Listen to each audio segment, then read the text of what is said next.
Hey people, what's going on? Welcome to Real Tough Talk. Tough Talk. How is that even possible? Tough Talk. Whoa! Stephen J. partner goes, Show some respect. You did not answer the question. he's a bad man. Bad man. He's a bad. He finally said it. The slipper's gone. The dress has holes in it. The cart turned into a pumpkin again. So what else you gonna do? I guess this team couldn't cover a twin mattress with a king size sheet. Lights out season. Lights out for you. Let's get as quick into the game as possible because I am not staying in this wig longer than I have to. I want to part. Play it out, bro. While you talking this guy.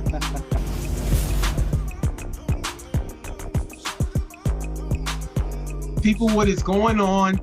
I am so honored and humbled to have you joining us today on another episode of Real Tough Talk. I'm Stephen J. I'm here with my partner Ghost, and we're here to go over week 3 of the UFL season. I mean, it's been an exciting season, seeing all these different players, playing on teams that they probably wouldn't really play on under normal circumstances. So, to see certain guys face up against each other that normally play on the same team, seeing quarterback versus quarterback and they wearing different jerseys, it's a marvelous thing to watch, and I'm having so much fun this season so far. All right, with that being said, we're going to jump into the first game of the day that we're going to talk about, and that's going to be Monarchs versus Braulio. Now, Braulio's coming up off of a loss, but they're going to get their starting quarterback, Dave, today. Unfortunately, they're not going to be suiting up their whole team. They're only going to have 6 guys and have to have Frank help them out. Frank is one of the extra officials. Yeah. Because he wasn't scheduled to ref until later on, he's going to give them a hand. A lot of people say the problem with Braulio, they're not a good team to travel. It's hard for them to get up. Sometimes they come late to beat UFL. What do you think is going on with this organization as far as you can see from the outside? Essentially, like the things that you described, it comes off like they're not a hungry team. They come late. Sometimes they're not really good at traveling. So they're not a hungry team the way that's being portrayed. So they got to show the naysayers that that's not true. That they're out here to compete and play just like everybody else, and they're here to contend for the title just like everybody else. And on the other side, you're gonna have the Monarchs. Monarchs is coming in as one of the top teams in the league. They won their last 2 games, and in them 2-game stretch, Ramsey is a combined 8 of 10. He scored 8 times on 10 possessions with 8 touchdown passes, only 1 interception. This team is hot. Henry already scored a touchdown. He was the guy that they drafted. Everything's happy-go-lucky. And we're going to even see one big new addition that's added to the Monarchs as Benny, a UFL All-Star, leaves Don't Sleep to go to play with the Monarchs. We heard that Don't Sleep had a little issues on the inside of the camp. We heard it on Sarge's Live. He talked about, a lot of dysfunction going on inside as far as it comes to, championship money and all that stuff. I don't really know the exact truth behind it, so I'm not really gonna get into it. But something happened to get these guys to leave, and he's an all-star going to the Monarchs. Tell me how that's gonna make Monarchs a better team, and tell me also about as hot as Ramsey has been so far this season. Tell me about Ramsey first. I mean, first of all, I'm going to say that Ramsey, has gotten the right I would say that he has been hitting the ground running this past season. I mean, the last 2 games, scoring 5 touchdowns in the first game, I believe scoring 3 in the last game. Yeah. So, Yeah. He's on fire. He's actually a little bit behind the tempo that he was the last season when he played with UTF. UTF, the first 2 games he played, I believe he had 10 touchdowns, 5 in each game. So he's only 2 touchdowns behind. So one thing about Ramsey is he knows how to score with whatever 6 guys you have on the field. So he's showing that right now. And all it is left for him to do is just continue that in this game. Benny, this guy is a person that can play on both sides of the ball. He's a very capable defender, very athletic, has decent speed, and he's able to use those same talents to make some offensive plays. That's why he was an all-star. That's why Don't Sleep used him heavily. and he's adding his talents to the Monarchs this year. An already good team with a lot of good skilled players, and he's adding his talents to that team, making them that much better. Well, it's like you said, this guy's a former All-Star. And for him to leave Don't Sleep, especially after they won the championship in EHS, to go to the Monarchs, that got to be something saying. Something is definitely going on with the Don't Sleep camp. But we're going to have to see what happens with that later on in the season. We're going to jump right into the game where Monarchs get the first possession. Ramsey's going to throw to Javon in the middle for a nice game, getting them a first down. Then Ramsey on 4 rush, rolls left, goes deep to Zayd. Short, picked off by Matrix. Braulio gets the ball, and you're going to see here, Henry is wide open short. Ramsey has Frank at the giver, and this is the type of turnover he made. This is very un-Ramsey-like this season, but this is Ramsey-like for his career. Huge interception by him there. And the thing about this is, like you just said, Henry was open short towards the sideline. So that's obvious. That's some easy yardage for Henry to get as he runs to the sideline. Not only that, Frank cannot catch Ramsey. We obviously know that. Everybody knows that. Frank knows that. So at the end of the day, Ramsey, I expected Ramsey to take off on this play and get at least 20 yards on this play. I don't know what's going through his head. I don't know why he decided to go for that throw. He had no need to do that, and because of that, a play that could have went the other way is intercepted by Braulio. Braulio's going to get the ball, but they're going to struggle to move, and they're going to have to punt. After getting the first down, Ramsey goes deep to Malachi on the sideline, almost picked off by Matrix. If you look here, Benny and Meese is open short. Third down, Ramsey's blitzed by Babe. Goes right, throws deep to Malachi on the sideline, almost picked off by Matrix again. If you look here, Meese is open again on the other side. Monarchs is going to have to punt. And while they punt, I want you to look at this right here. Look at Henry's expression. He's not looking as excited as he looked last week. Do you think this will be an effect going forward for this team? I mean, it's hard to say. It's the first game, so, he's finally showing some signs of being Ramsey. And this is something I hope that Henry was prepared for. They have to have warned him that Ramsey is good for certain plays like this. Even Ramsey said it in his interview. Every now and then he's going to make some bad plays or whatnot. It is what it is. So they just got to expect it and just hope that he recovers from that and does better in the next drive. Dave on 4 rush, throws the Matrix open in the middle for a nice game. This is why they got Matrix. A lot of people wonder why would they get Matrix at the number 10 pick. They figure this guy's a playmaker. His intelligence holds very value. He shows the play here. Great play by Matrix, and Dave finds it. Third down, Dave throws the Matrix open on the sideline. That is going to be dropped. That is a big play. That would have been a first down. And it hurts because I just complimented the dude for them going out and drafting him, and he loses and drops a huge pass as Dave tries to come back to him. That is a huge drop there. Fourth down, Dave is blitzed by Zayd. Throw to Watts. It's going to be tipped incomplete. Turnover on downs. Monarchs are able to stop Braulio. And this is on this offense and not Dave.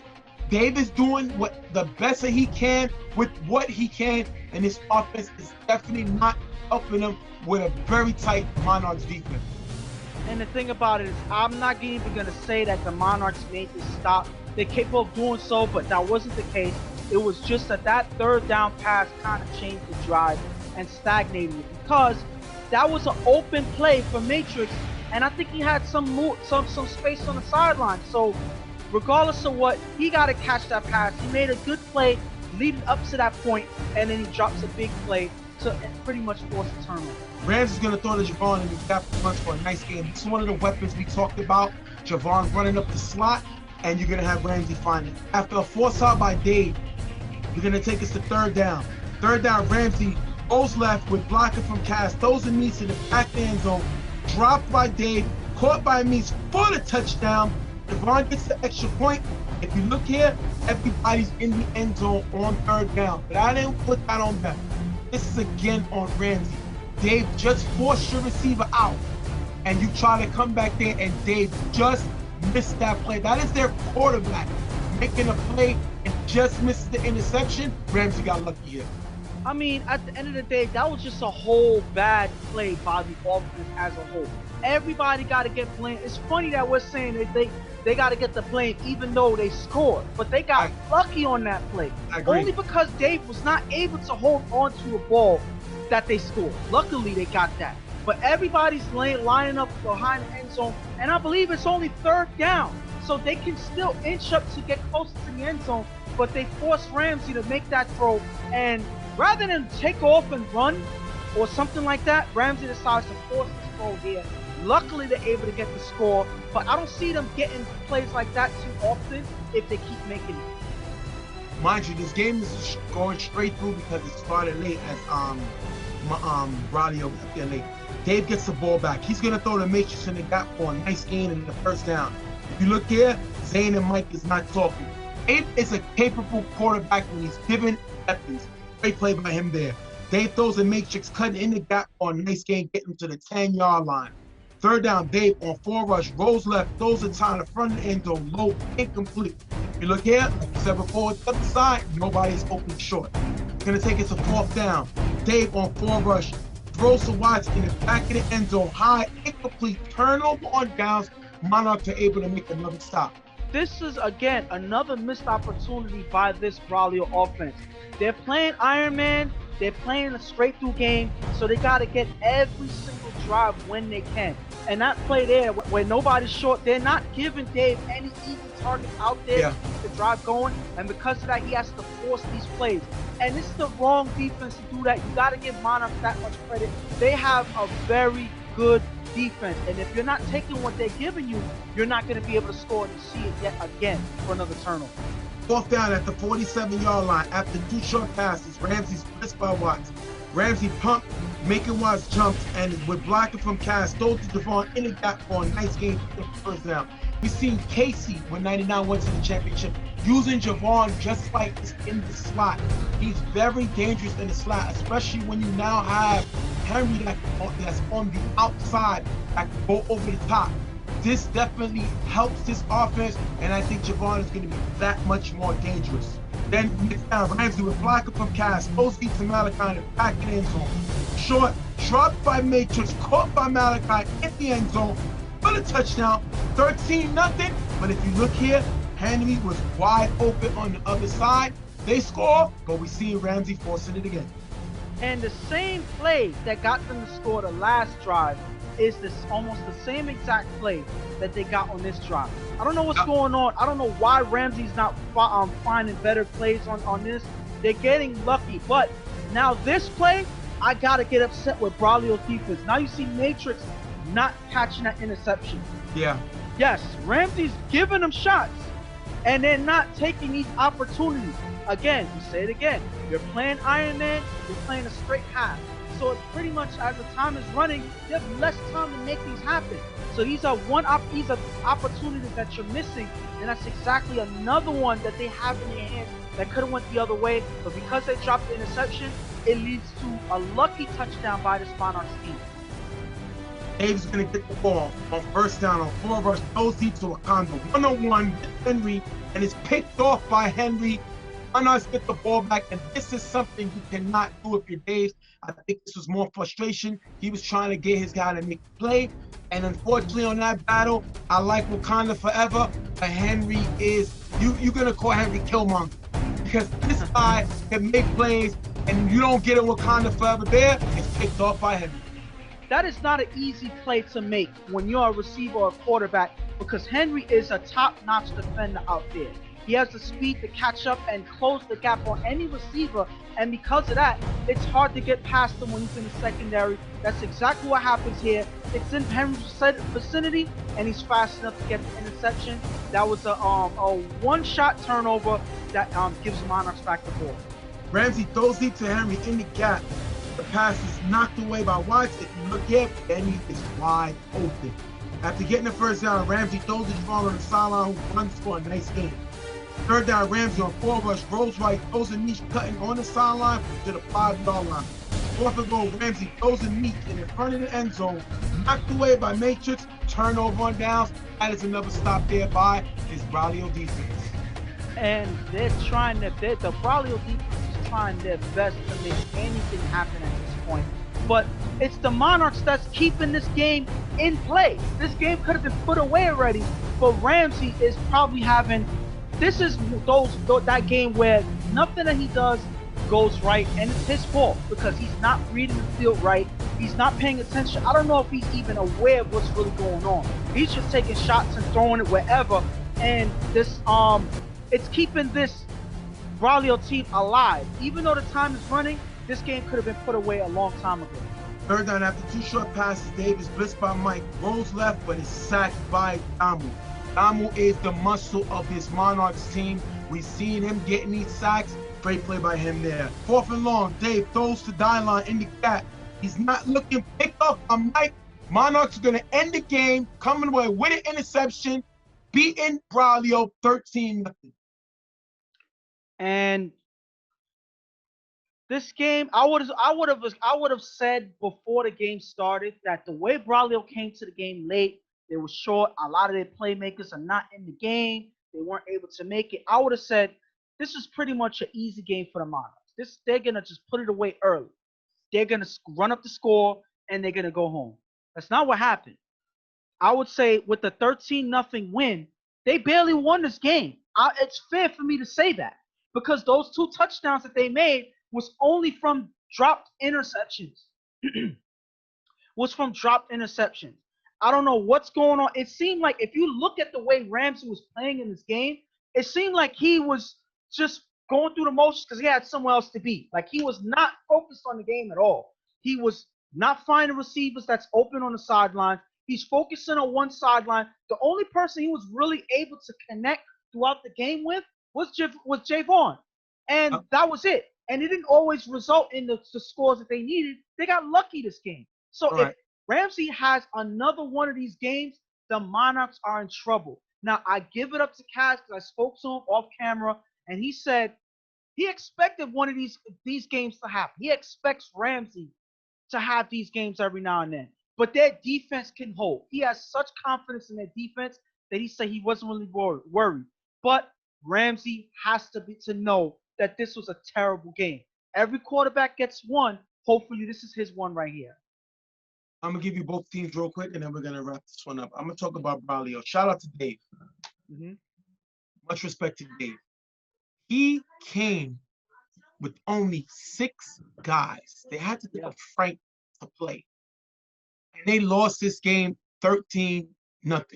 Shame on the rest of the Braulio guys for not showing up, and y'all are better than that. Y'all had guys hold down the fort, and had y'all had at least 2 more guys, you possibly win this game. Dave was on defense making plays. Matrix tried the best he could do. Wakanda tried. They just didn't have the firepower to deal with a 3-0 team. This team, Monarchs, is an elite team. They possibly could win the division. So for them to be in the game so long and hold Monarchs, stop them twice in the beginning of the game, shout to them. And you know I'm not one to give credit and throw credit around. This team earned this. You know, they go 0-2 in a tough division. And this is a division loss. So that's going to hurt. Yeah. But at the end of the day, these guys got to get here. Roy got to get his guys here. They wanted to be in the league. They got their quarterback here. They got their draft pick here. They got to get themselves here if they want to make an impact.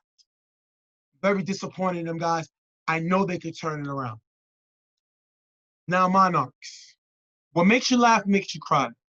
Ramsey threw 1 interception, correct? He should have thrown 5. Braulio dropped 4 other interceptions. You saw, look at this one here. This is the one Matrix caught, right? On his next possession, this is the one Matrix almost picked this one off, and they're going to end up having a punt. If you look at this one, Matrix almost picked it off again. That's 2 on the same drive he should have had, right? Then you go down lower, right? This pick was dropped by Dave. If you look here, it's another interception he should have thrown. And then if you look here, this one is dropped by Matrix. Ramsey looked terrible today. Terrible. This is the guy that people talked about. You know, Ramsey did throw 22 touchdowns, right? In UTF 2 losses last year, he threw 6 interceptions in their 2 losses last year. Team went 5-2. So the problem with him is what makes you laugh, makes you cry. This is the guy we expected. You seen Henry get a little rough the wrong way. He didn't really act up, but this can become a problem. This is a team you should have blown out. And Ramsey alone kept this Braulio team in the game. Again, the question is, will we see this Ramsey again? For them, hopefully not. But in my opinion, I think he has a couple more plays like this, or probably one more game like this where he has a terrible game. But like I said, it looked like he wasn't here today. That's the thing. Like certain things that he would normally see, running the ball at least or whatever, he didn't do. He just chucked it up. And it wasn't like, oh, he saw something and he just took a shot. No, it seemed like he just wanted to get this over with and go about his business. Because certain things normally that he would at least see and just either make a bad throw or, throw it a little too late or anything like that. No, that's not what it looked like here. It looked like he was just going through the motions. Oh, I'm supposed to throw it here? Okay, I throw it. Guys are open on the sideline. Guys are open in the gap. There's running lanes, and he didn't take any of that. So this is worse than just not being accurate. This was just him not being on the field the way he's supposed to in the game. Bottom line, shame on him, because this is the guy that Cass backed up. This is the guy that Henry spoke about. This is the guy that said, you do what you need to do. He was just interviewed saying that the team is allowing him to be himself. And this is the you that you showed them the following week. Yes. So there's going to be a lot of questions going on going forward. And this has to make you nervous. Yes. But my thing is, it's one game. We saw last week how Reem had a terrible game last week. So like I said, every quarterback has one of those where you can say, you know what? We could dust it off. It's all right. We give you that. We'll just play harder next game. But that's the one. That's it. If this continues, then it's going to be problems. That's all I'm saying. Bottom line, we see a defense that is getting better. This Monarchs defense was number 4 last year in points given up. I'm sorry, they were tied for 3rd in points given up, behind only Don't Sleep and Grindtime, and they've gotten a lot better. And now with the addition of Benny joining this team to go with Mike Marcus, Damo at the ball giver, Henry when they shipped him back there, Bell, Kai, this team is very, very dangerous. We're going to wrap this game up with the Monarchs coming away with the win over Braulio, 13-0. We'll be right back. I see that.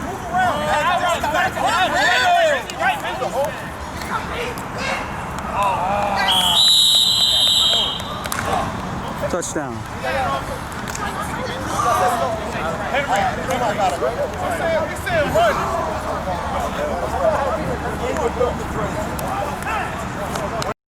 What's going on, people? Welcome back to Real Tough Talk. We're going to go over the next game, which is going to be 99 versus the defending UFL champions, Rep City. 99 is coming off of a win, and they beat PME 20-19. And on the other side, Rep City's coming off of a loss. We told on you last week, they didn't really look like champs. They didn't look like they took the regular season seriously. This game, we're going to see them do a little better, and they brought a lot more weapons with them this week. And first of all, the last week, they confirmed that Hood, they said that Izzy was going to play. Then they, confirmed that Hood was going to be their quarterback this season. We see Hood play last week, and even he admitted, he hasn't been playing for 2 years plus. So he looked rusty out there, and that's exactly the game that it looked like he was rusty. The way he was throwing passes, he was off target on a lot of them, not reading certain plays on the field, not reading the defense properly. So he looked rusty. But hopefully that rust is gone, because they're playing against a top contender for the championship in 99 Problems, a team that they beat last season in the playoffs. So to go in the Final Four, I believe. So this game has to be taken seriously. So hopefully Hood gets those kinks out and he's out to play, because this team can't I would say that they can't afford to lose a game like this in their division. They have their number one pick, Slutty, here, and they also made a big pickup as Mills of UTF leaves and joins this 99 team. Tell me about that pickup real quick before we get into the game. One thing that they gained is a player that's hungry to make plays on both sides of the ball. He's a capable defender. I would say that he has some room to improve on defense, but he is a good defender. But he is a good weapon to have on this 99 team. He's very fast. He has height. He can jump for the ball. Very athletic. So he's a guy that's hungry for the ball, make plays, especially on offense. I think this guy can kill a defense if he's used right. And that is a big weapon to add to this 99 team that has a lot of capable weapons already. All right, we're going to jump right into the game. But before we jump in, I'm going to tell you, Rep City will not have their number 9 pick, Matt, as he's scheduled to debut at their next game next week. We're going to have to see how that goes. We're going to jump right into the game. After a short pass, Shannon on 4 rush runs on the sideline for a decent game. Third down, Shannon is blitzed by B-Dot, blocked by Book. Shannon runs in the gap, getting all the way to the 20-yard line in the first down. Shannon said he's going back to being Michael Vick. He's not going to worry about throwing the ball in the pocket. He's going to run and definitely showing it this game. Shannon then is going to be blitzed by Oubre and throws to Vick for a decent game, getting to the 5-yard line. Second and goal, Shannon finds Book in the front of the end zone for the touchdown. 6-0, 99 scores. And I think the fact that Shannon is able to take off at any given time makes him a hard quarterback to predict what he's going to do next, because he can throw the ball at any given time, especially on the rollout. So you have to respect that he can run, and because a lot of guys are stepping up and anticipating the run, it opens up the gaps for a lot of these receivers. So that's probably one of the most effective plays that Shannon can utilize, and it looks like that's exactly the game plan for him, and they get their first score here. First down, Hood goes deep to Wesley, who beats Slutty, cutting inside, caught in the end zone for the touchdown. 6-6, he tied the game right back. And this is one of the new weapons I said that Slutty's that Hood is going to have, and this Rep City team is going to have, as Hood goes right after Slutty with Wesley. Wesley is a top-notch type offensive player, makes a big play on one of 99's best defenders. Great play by Hood, even better catch by Wesley. And the thing about it is, if you look at this play, first of all, I like the route that Wesley makes, because as you see Slutty at the safety, he's already on the outside of Wesley in the slot. So all he does is he cuts out a little bit to get Slutty to follow him on the outside, and as soon as he makes that cut, he cuts right back inside. Now Slutty's beat. There's no way he catches him on this play. And what an impressive throw downfield by Hood, showing that he got the kinks out, and his first deep pass is a pass that's right to Wesley for the score here. Second down, Shannon on 4 rush runs in the gap for a nice game, picking up the first down. Shannon Vick is unstoppable on the ground. After 2 short passes, Shannon with blocking from Book, scrambles on 4 rush, throws to Mimi over Steve-O in the back of the end zone for the touchdown. Stretch gets the extra point. 13-6, 99 takes the lead. First of all, Mimi over Steve-O. Anybody shocked about that? If you look at the height advantage that Mimi has on Steve-O, it's an obvious choice to go and make that play. And that's exactly what Shannon does when he's given time by Book. Not to say anything about Steve-O, he's a capable defender at the corner position, but his height is his Achilles heel, and because of that, Mimi is able to easily make that play over him, and that is a good way for Shannon to find him with time for the score there. Dot is going to go down with an injury. He will not return, and we were told after it is a concussion. He should be out at least 2 weeks. That is going to be a huge loss for this Rep City team. And the thing about the touchdown play real quick is Mimi gets cursing fly. Now, I love the fact that you get a guy like Mimi. He's definitely a capable playmaker. The question is how long he's going to be in the game, because he curses up a storm and he usually gets ejected. So I think it's a waste. You know, the guy got to learn the rules are not going to change. He has to learn to change. We're going to have to see what happens. After getting the first down, Hood gets blitzed by Chino. Throws an Uber open in the gap who runs for a nice game, getting him to the 25-yard line. Oubre, a former Gator, we see him lead that team, and it's a shame that he's going to move out of that organization to go to Rep City. Huge loss on the Gators team. Great addition for the Rep City team. Third down, Hood on 4 rush is sacked by Stretch. If you look here, no one is open. Fourth down, Hood throws it up to Test behind Slutty in the back of the end zone. On a touchdown. No communication on defense. 13-12. Rep City hooks back in the game. And if you see here, they are going after Slutty. This was 99 problems, 6 overall pick. And teams are going after him, and they score another touchdown. And if you look at this play here, this was not only Slutty's fault. This was the whole defensive secondary's fault because nobody's communicating and Tess is able to run all the way through the back of the end zone. Nobody's talking to see where these guys are. If you look, Slutty doesn't see him behind him. So there's no way that Slutty's going to see. By the time Hood makes that throw, the reaction is a little too late. But wait for Hood to see him cut in the back and make a pinpoint throw to Tess in the back of the end zone. Hood is firing, and he's finding his targets for yet another touchdown here. Second down, Shannon on 4 rush, gets by Book, runs into the gap for a nice gain and the first down, 20 seconds on the clock and running. This guy, Shannon, what can you say? He is more dangerous on his feet than he is with his arm, and when he gets them both on the same level, he's unstoppable. Shannon then with 2 quick passes getting into the 10-yard line with 1 second left. Last play and a half, Shannon throws a fig in the front of the end zone, caught, but stopped at the 3-yard line, and Rep City dodges a bullet going into the half, 13-12, 99 with the lead. Listen, that is a dangerous thing to worry about. A quarterback that can take off and get 20 yards on each play at any given time, forcing you to respect the run and having receivers get open in the gaps. That is something that not a lot of defense is going to be able to figure out. As long as he has space, he's going to kill you. So they have to find ways to keep him in the pocket. Last season, he didn't run as much, and because of that, he wasn't as successful, especially in the playoffs. So you have to keep him in the pocket. But until they do, any defense decides to switch up and do that, Shannon's going to take advantage. That's exactly what he's doing.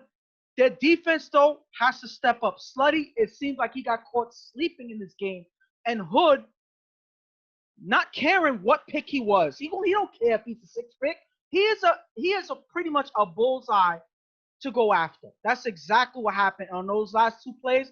Hood went right after him. Slutty has to wake up in the next half and make some plays. Otherwise, he's going to be in trouble in the second half. Shannon got to control the clock because Rep City's showing that they can score. Now, I know Shannon ain't worrying about a shootout, but why?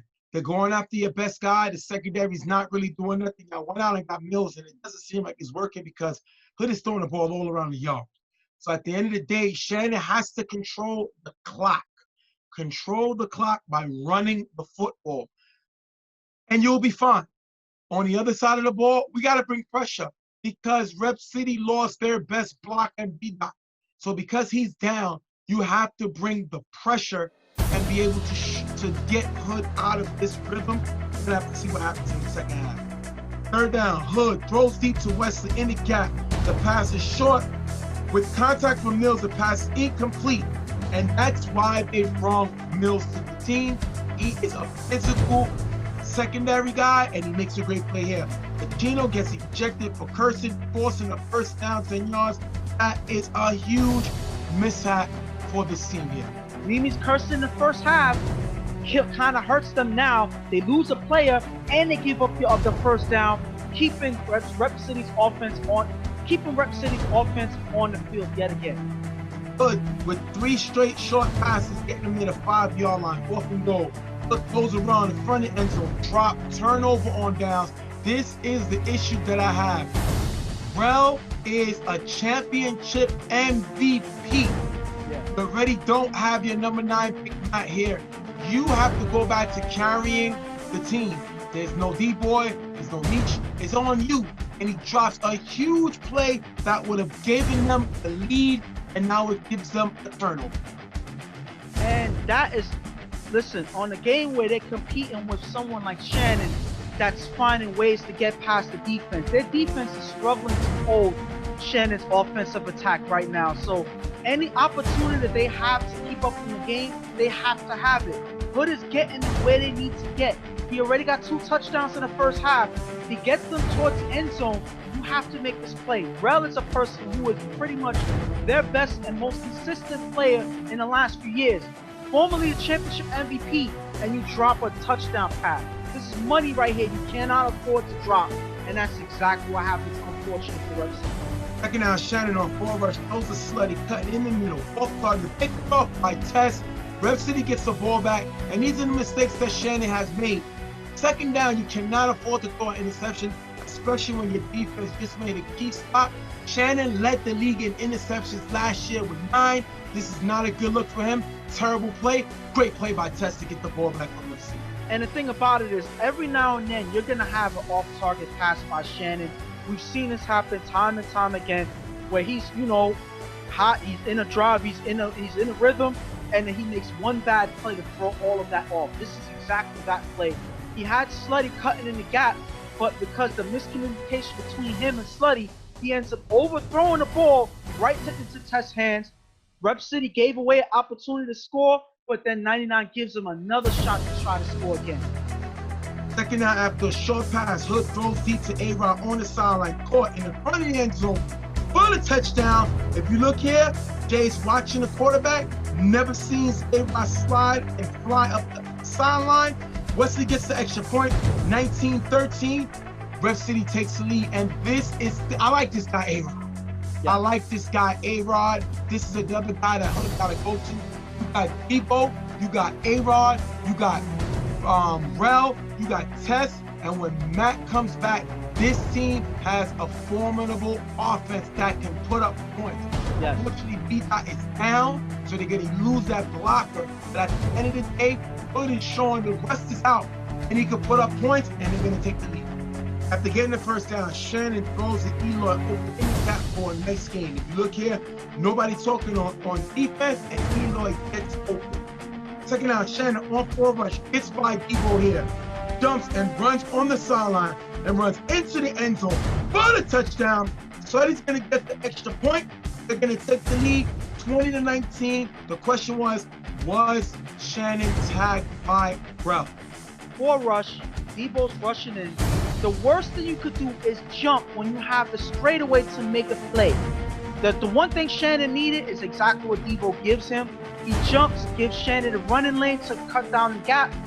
Rel, I believe that if you look at this play, I believe that he could have just gotten him on this play.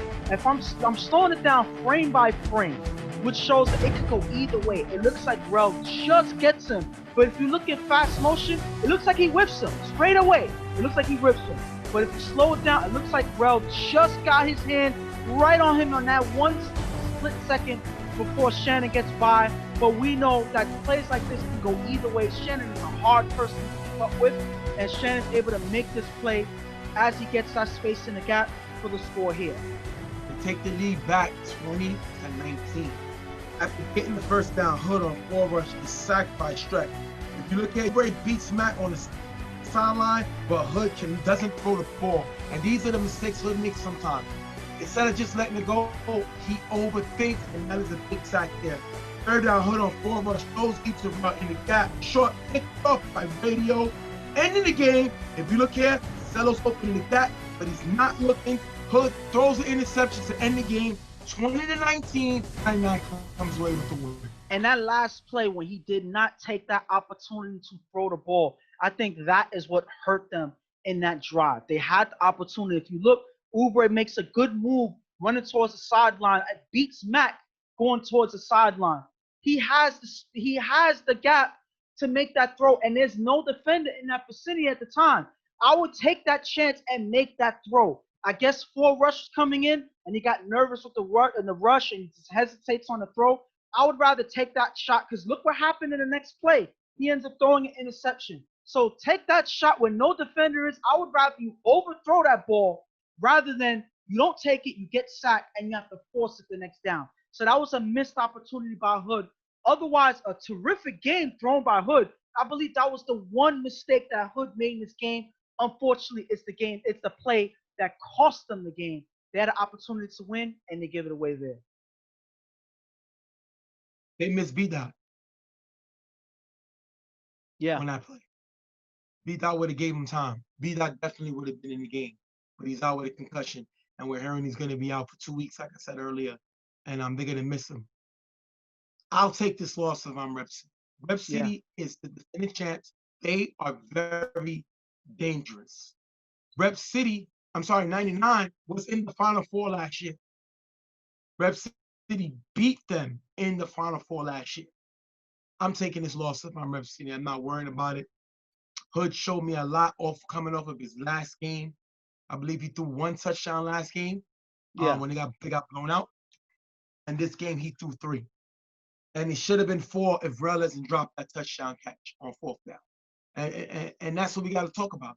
We're talking about Hood giving up the game, getting intercepted, but we're not talking about Rel dropping a touchdown on 4th down. Mm-hmm. You got to help me. If I'm your starting quarterback, I'm the guy you want me to help you get back to the promised land. You got to give me a hand. And the best player that I arguably always say Rel is their best player.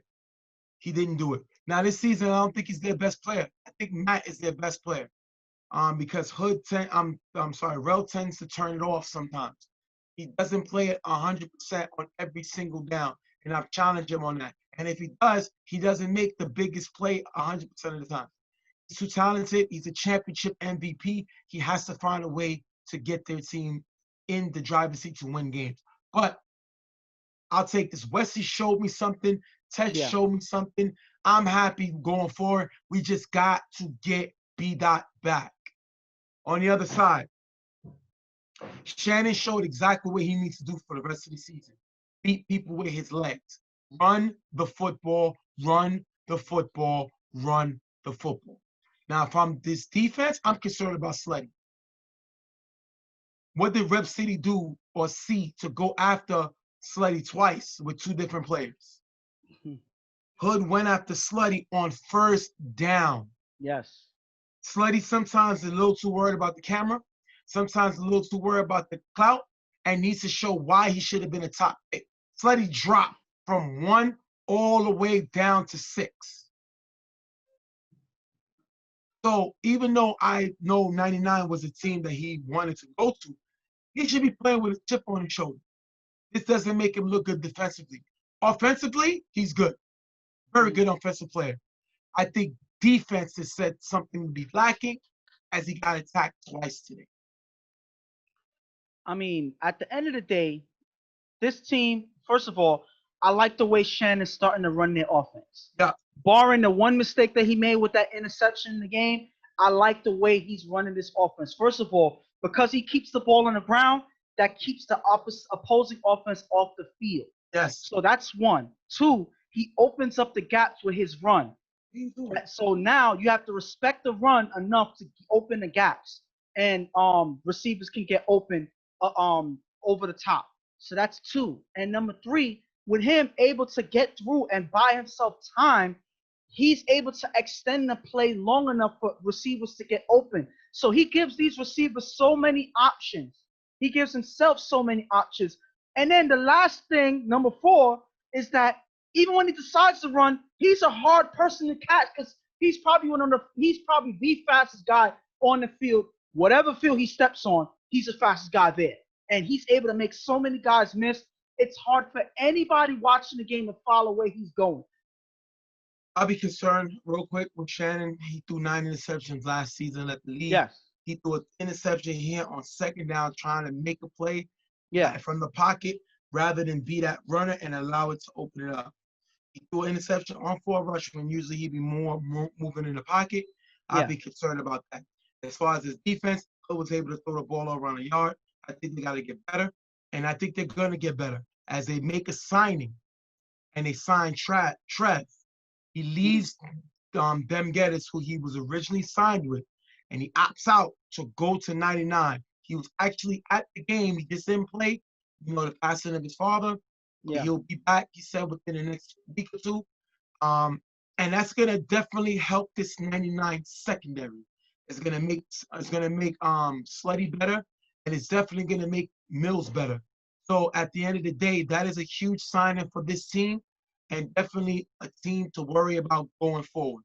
We're going to wrap this game up. 99 coming away with a close win, 20-19 over Rep City. We'll be right back.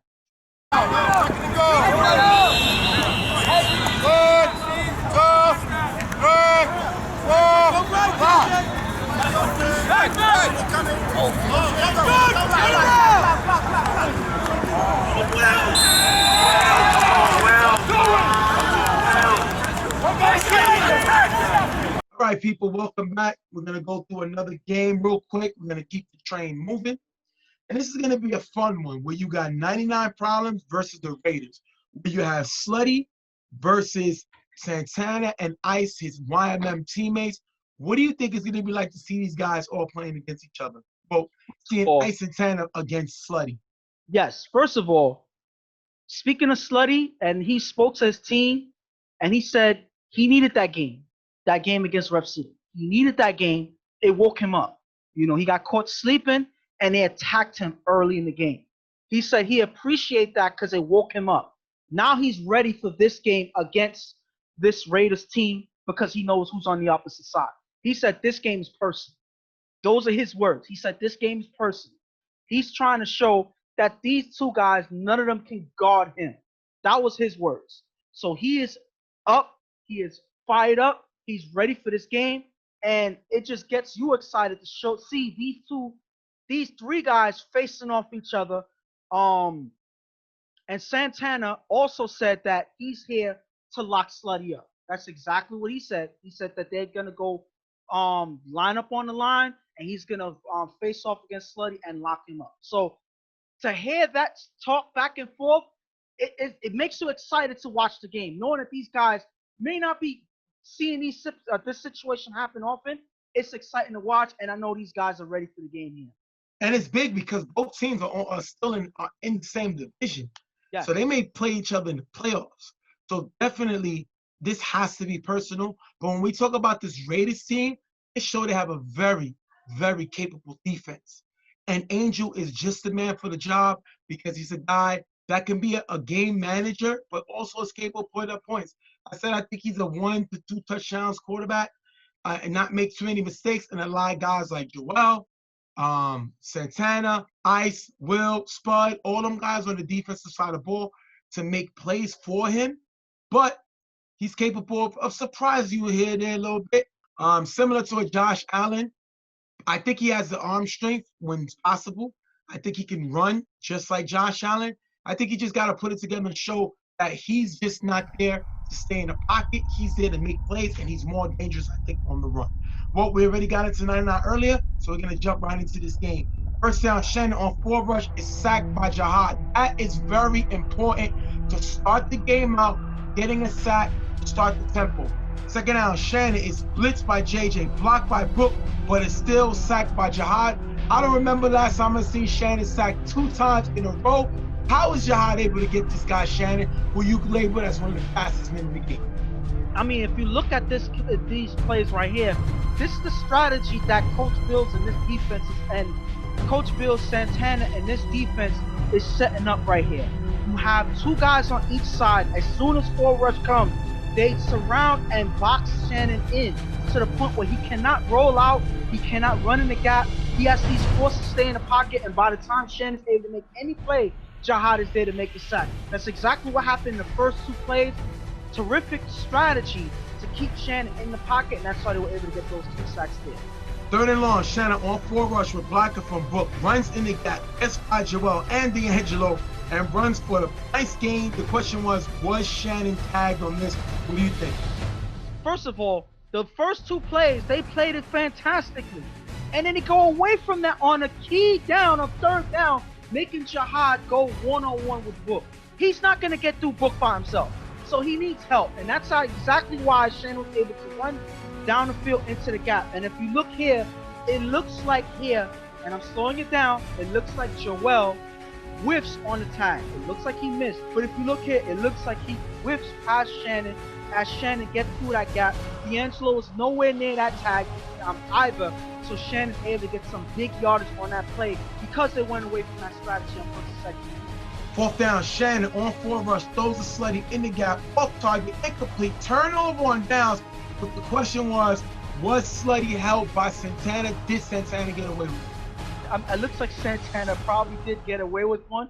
I think that Slutty kind of got a step on him, but Santana, with the contact, he lets go so quickly. I guess that the ref did not see it, but I think he got away with one. But it was just enough to slow Slutty down to stop that play. Unfortunately for 99, they didn't get that flag, but that was a play that was missed for them. Santana and Ice are too smart defenders. Yes. And they know Slutty is an excellent route runner. Slutty does not get not enough credit for his route runner. He's a great route runner. And Tanner got beat, but Tanner knew how to hold him and slow it down and do it for the rest that can't see it. Great play by him. That's going to be a stop. Angel gonna get the ball back for the Raiders. Angel on 4 rush, throws to Santana the gap. The blocker from Brian Santana dives into the end zone for the touchdown. If you look here, Stretch hesitates on 4 rush. JJ gets the extra point, 7-0.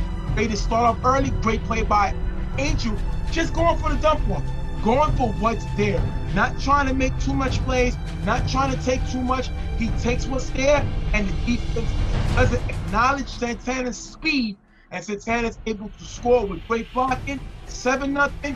Raiders take the lead. Shannon's gonna get the ball back. He's gonna get blitzed by Joel. Runs right by him, shakes Ice, and runs for a decent gain and a first down. This is Shannon Vick right before our eyes. This man is dangerous, and throughout the strategy you've seen in the beginning, it's now he's running all over the place. And this, like I said in the last game, Shannon is one of the hardest players to stop when he's on the run. This man can find ways to shake players and get by guys, and that's exactly what he does here. He gets a good, decent gain here, but he shakes Ice as he gets towards the gap. So plays that normally you would make on anybody else, Shannon is able to extend the play with one quick move and is able to keep the drive going with a decent gain there. Shannon throws a Mimi in the middle for a nice gain. If Mimi cannot curse, he is going to have a dangerous season because they are going to double cover. They're going to double Slutty, and they're going to keep somebody in the box for Shannon, and that's going to give Mimi a one-on-one. Great play there, getting Mimi the ball. Third down, third and goal. Shannon on 4 rush, shakes Shahad, throws a Fig open in the back of the end zone. Fig, what a great one-hand catch for the touchdown. If you look here, Santana steps up as Shannon rolls, leaving Fig open in the back of the end zone. 7-6, they get right back into the game. And that whole drive was all Shannon, all throughout that drive, because everybody has to respect every single thing Shannon can do. He can throw out on the rollout. He can run and make guys miss. And he can extend the play on his rollout. So all of these things has to manipulate the defense. As you saw, Santana steps up. Fig is the only receiver open on this play, but because they have to respect Shannon on the rollout, Santana steps up to switch his who he's guarding, leaving Fig open in the back of the end zone. Fig makes an impressive one-handed catch. That was the only option Shannon had, but because everybody's respecting the run and respecting the rollout, Fig gets open for the touchdown here. After getting the first down, Angel with blocking from Berger throws an elbow in the gap for an easy game. That is a great block. But Berger is a guy, when he's focused, is capable of shutting multiple guys down on the pass rush. Great play by him, giving Angel time. Second down, Angel with blocking from Berger runs by Mills in the gap, getting to the 15-yard line. Like I said, this guy's like a Josh Allen, has an arm, but definitely can use his legs to make a big play, especially with Berger blocking. Fourth and goal, Angel with blocking from Rob. Rolls left, gets past Chino, finds elbow in the front of the end zone for the touchdown. Mills intercepts the extra point, but it's 13-6, the Raiders. And you got to understand, you better put some respect on Angel's name. I said 1 to 2 touchdowns, but the guy shows he's capable of making plays. And if you can get him on the move and throwing while he's on the move, he is even more dangerous. Great play for him there. And the thing about it is, as long as he has time to make decisions in the pocket, he's able to either take off, roll out, and find guys open on the rollout. So exactly what happens here. but Chino misses this opportunity. He's coming in full steam ahead, and he's not able to stop himself as Angel just slides to the side and gets right past him, give himself some extra time to make that throw to elbow. And they got to watch this guy elbow because he's getting open in the gaps, and they are finding him. As long as they're protected, they're able to find these plays, and they're able to score right back right now. Shannon on forward rush, throws a Stretch in the gap. Stretch with a great one-hand grab for a nice game, picking up the first down. Stretch is capable of being a playmaker. If he can be more consistent, he's going to get looks because, again, they got to worry about Mimi. They got to worry about Slutty. They got to worry about Shannon. Stretch is going to get open. Christian is going to get open. If they can just be consistent, they're going to make plays. Then you're going to have Shannon, who finds Christian cutting in the front of the end zone, wide open for the touchdown. If you look here, Ice leaves the sideline, forcing Joel to slide over, leaving Christian wide open. 13-12, and nice scores right back. And this is because the lack of playing together. Ice and Joel don't play together. They don't know what's going on. Ice does not really communicate here. Leaves Joel pretty much on the island by himself. Shannon finds him, his former all-star player Christian, and they score again. And the thing about plays like this, and they made a play like this earlier, because you have one guy stepping out of position, not guarding anybody, it makes everybody else have to slide over and shift to the next open receiver. So because of that, their original assignment in that position is left open. That's exactly what happens here because Joel has to shift over to fill in Ice's spot. That this receiver's left wide open and Christian. So because of that, Shannon's of course going to see that opening right there and make the play. This defense has to communicate better on plays like this because as long as they shift and don't communicate, it leaves receivers open and it's killing them right now. Angel on forward rush throws to JJ wide open in the gap, who runs for a nice aim and a first down. If you look here, 99 sent 3, but they hesitate to go on forward rush and leave JJ left wide open. Second down at the 10-yard line. Angel scrambles on forward rush, throws to Simon in the front of the end zone. Simon stops running, that's going to be incomplete. Third down on forward rush, Angel throws to JJ in front of the end zone, that's going to be dropped. Fourth down, Angel on forward rush, throws to Tanner in the corner end zone, picked off by Slutty, who's going to run it all the way back to the end zone for the touchdown. Eloy gets the extra point, taking us into the half. 19-13. If you look here, Angel missed Brian, was wide open, try to force it to Tanner in the corner. Slutty makes him pay. This is why they drafted him. He was asleep the first game. They tried to attack him. He made him pay. And the thing about this is, first of all, this was a great play by Slutty. He was playing the opposite side on the last play, and he shifts over to that side to guard Santana. So he's one-on-one with him, waiting for the throw, and Angel, I believe he forces this throw, believing that Slutty is not able to get to it, and exactly what he thought wasn't going to happen is exactly what happened. Slutty cuts off that pass and takes it for 6. He cuts that pass off and takes it back for 6. If you look at this play here, though, this whole drive, they were right at the goal line, yep, all 4 downs, and they could not score on 4 downs after getting the first on a big play. This is terrible. This is a terrible offensive drive. If you look here, Simon is not communicating or looking at the ball, paying attention to the play. He stops, missed opportunity. That third down, missed opportunity, and then it's forced on 4th, and the defense able to recover for them to take it back for 6. So these opportunities they can't afford, especially when you're at the goal line. Unfortunately, that's 6 for the other team. I'm 99. I love what we're doing. Shannon is using his feet, and it's going to cause the defense to have to step up and respect it, and he can use his arm. Right now, he has 2 touchdowns already. He already scored twice, and now Slutty's added offense for Shannon. This 99 defense and this 99 team in general is going to be dangerous. Now that Slutty's playing with a chip on his shoulder, and now you told me that they're going to get Trev coming to the team. You see Mills pick off an extra point. He's been added to this team. This team could be very dangerous defensively. On the offensive side of the ball, like I said, if Stretch can be consistent and if Mimi can stay out stay on the field and not be ejected for cursing, this team's going to be dangerous, not only this game, but this season. Just real quick, I gotta say this about the Raiders. They're struggling to stop Shannon because they went away from the strategy that they had in the beginning of the game. They got 2 sacks in the first drive, the first defensive drive, because they boxed Shannon in. Now they leave Jihad on an island by himself with Book with him trying to get through Book. That's why Shannon has the ability to run all over the field. They have to change their strategy to what was working in the beginning of the game. Otherwise, they won't be able to put enough pressure on Shannon, and Shannon's pretty much going to do whatever he wants in the second half. After getting the first down, Angel throws the 10 and in the gap, almost picked off by Jay.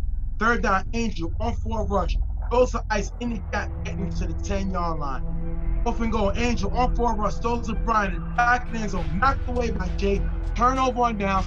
This is why they got Jay from Carver. The guy's a playmaker, like I said. You got Jay, you're going to have Trev, you're going to have Slutty, and you're going to have Mills. That is a very dangerous secondary. Jay is a veteran of that defense. Great play by him there.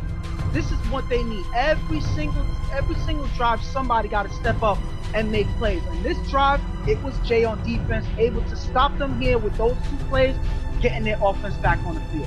Third and long, Shannon on 4 rush, runs in the gap for a decent game, getting to the 40-yard line. 4th down, Shannon throws a fake in the middle. The pass is behind him, knocked away.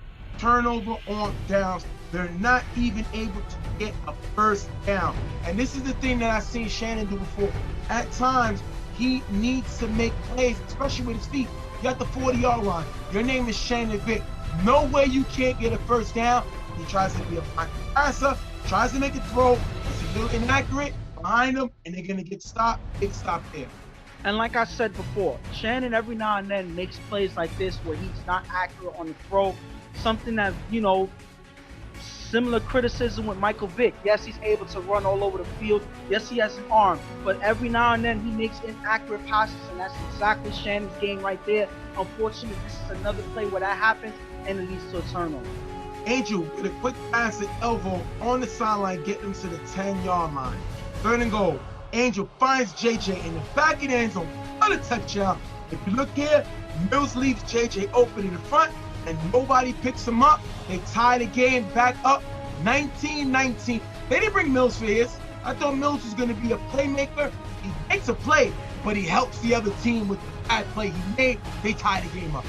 But this is not just him. This is just lack of communication overall. Mills is a new addition to this defense, so because of that, I don't think it's an instinct of him to be able to just communicate and call people out, but he has to fit himself into the defense and show that he is going to be a big part of it. You got to shout the guy out, point the receiver out. If you don't do that, it's going to leave a gap in that defense, and that's exactly what happens, and AJ was able to find JJ for the score here.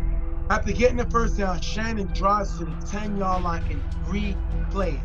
4th down, Shannon runs on 4 rush, tries to reach the ball into the end zone. It's tagged by Santana. Turnover on downs. The question was, did Shannon get in?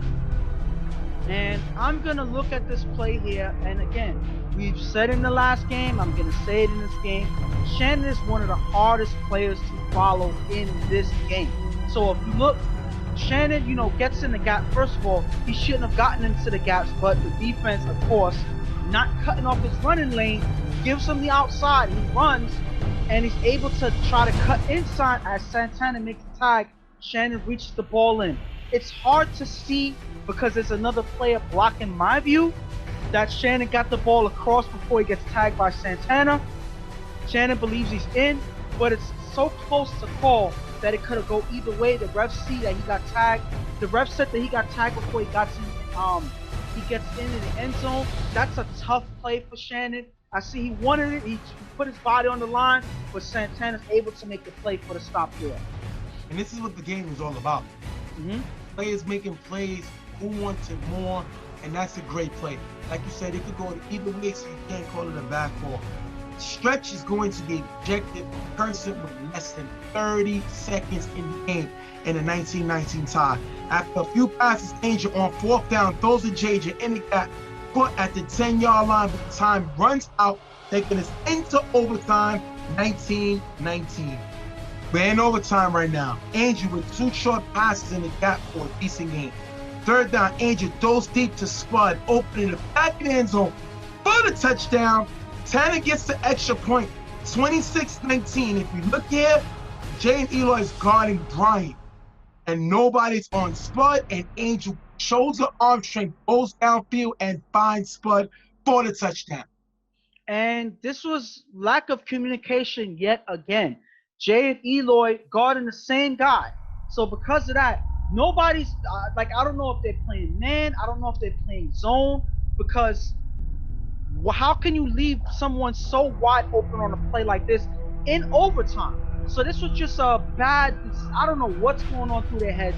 This is when you're supposed to play your best defense in overtime when it matters most. But then they make probably their worst defensive play here, leaving the receiver wide open for Angel to make that play for the score. Shannon's going to throw to Christian in the middle for a decent game. Third down, Shannon on 4 rush, runs in the gap on the sideline, and with blocking from Christian, Shannon runs it into the end zone for the touchdown, 26-25. Now they're going to go for 2, but the question was this a block in the back? What do you think? Now, if you look at this play, it looks like Christian is blocking Brian on this play. And as Brian tries to get past, Christian is still engaging him. So Brian spins off of him, but during the spin, Christian pushes him. Now, it's not a clear block in the back because they're still engaging each other. It's the same thing that happens when the blockers in this line of scrimmage and the rushers coming in, they try to spin off and the blocker pushes them. Because he didn't clearly beat him and they're still engaged with each other, that's why the push here on the block is not called a block in the back if they're still engaged. If the person clearly beats them and they separate and then gets pushed in the back, that is a block in the back. Because they were still engaged together, there was no flag thrown. That's a clear block. And by the time anything happens, Shannon gets the lane to run into the end zone. I think it's a good no call. I don't think he got blocked in the back. Definitely, it was a good call by the referees. Some of them are close, but that definitely was not a block in the back. They were pretty engaged. So I agree with what you said. I don't think it was a block in the back. Great play by Shannon to find the end zone and use his feet like he's been doing all day long. They're going to go for 2 here. Shannon is going to throw the slutty in the back of the end zone. High, incomplete, ending the game. Raiders with the win in overtime, 26-25 over 99 Problems. And you saw there, Shannon goes towards his main playmaker, Slutty, on this play. Unfortunately, the pass is just high. Slutty's not able to come down with the ball. Listen, that's what you're supposed to do. You're supposed to go to your playmaker at the end of the day. But that's, the defenders are coming in. They made contact. But Shannon got to make that throw. It wasn't an easy throw. It was not an easy play. But this is when the professionals, the veterans, the championship players, this is when they make plays like that happen. And just unfortunately is not able to make that play. This would have been the game, and he's unfortunately not able to get it. Raiders are a dangerous team. Yes. They're a dangerous team. Even after they made the mistake in Angel threw that pick 6 to Slutty, they scored twice in the first half. They scored once in the second half. They scored once in overtime. So this is a good team. I think they got to get a little better. That pick 6 was huge. Tanner got away with a hole, which could have probably been another score. Drive. But at the end of the day, this Raiders team is a very formidable team, and people can't sleep on them. I think it all goes down to Angel being consistent. Will he be the quarterback we seen throw 1 touchdown pass in the first game on the win, or will we see him do exactly what he did this game throwing 4? On the other side, 99 is fine. Stretch getting ejected was huge. Yeah. I think they lost another red zone weapon, but Shannon shows the ability to use his feet. And because of this guy's speed, the defense has to account for him. They have to respect him, and that's going to get guys open, especially now that you got Trev on the way, who has said he's going to be playing with 99. You know Trev can play some offense. He's a defensive guru, but he can play a little offense. This 99 team is going to be dangerous. Forget about this loss. It's all about the way Shannon played and the way this defense played. And I gotta say, first of all, and this right here, this fact goes on both sides. If you look at the Raiders' last 2 games, they gave up 0 touchdowns in the last 2 games. In this one, they gave up 3 because the pick 6 doesn't really count. But they gave up 3 touchdowns in 1 game when the last 2 they gave up none. So this is their defense taking a step back in this game. Shannon was able to manipulate the defense and get through by his feet alone, and that is because and I gotta talk, and this gotta go to Coach Bills. It's gotta go to Santana. They went away from the strategy that was working early, keeping him boxed in on the pocket, keeping the extra guy there to rush in was working because Shannon has to stay honest and make plays in the pocket. They probably wouldn't have been able to score as much as they did if they would have had someone else coming in. But because Shannon only has one person to beat on the rush, he can run and do whatever he wanted, and that's exactly what happened. Now, they come away with a win, but their defense stepped back because they went away from the strategy that worked. I think that the Raiders did play pretty decent defense. They stopped Shannon in his first drive. They gave up 2 touchdowns, but then in the second half, they stopped them twice. Yes, they gave up a touchdown in overtime, but they stopped them twice in the second half. Once they stopped him from getting a first down, and another one they stopped him before he scored on a run. This is a good defense. They just played a quarterback who's hard to stop. He's hard to stop, and they beat him. That's the bottom line, and they beat him, and he's in their division. So at the end of the day, they beat UTF and they beat 99, 2 teams in their division. This team is definitely somebody you got to worry about. This team is definitely somebody you got to keep an eye on. Bills is doing a great job with this team. They just got to keep it going forward. It all starts with Angel, and it back ends with Tanner and Ice coming to be the veterans on his defense because we're going to see guys like Jihad step up. You know, Will, the former Rookie of the Year, is going to make plays. Joel is a great defensive captain. This team is somebody you're going to have to worry about, but they just got to continue to be consistent and not let the pedal off the metal. We're going to wrap this one up with the Raiders coming away with the win over 99, 26-25 in overtime. We'll be right back.